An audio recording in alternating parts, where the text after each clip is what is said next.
Everyone has heard a good love story, but I think this is the best. This is the story of how my great-grandma and great-grandpa met before the war. In 1943, my great-grandma, Lois Cecil Arnett, was 16 and went looking for her boyfriend, my great-grandpa, Charlie Franklin Stonehocker. All she knew that he was in El Paso, Texas.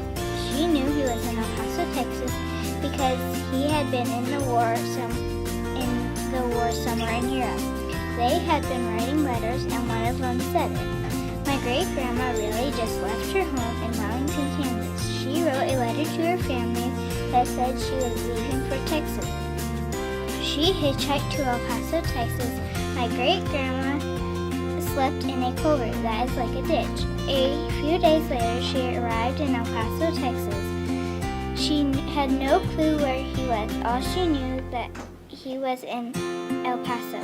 My great-grandma got out by the drugstore across from the railroad station. My great-grandma looked across the street, and there was my great-grandpa standing with his foot on the wall, talking and smoking a cigarette with his buddy from the army. I think love was meant to be.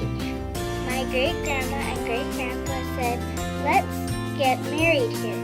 They got married soon after. My great-grandma and great-grandpa had been married 69 years when my great-grandma died in 2013.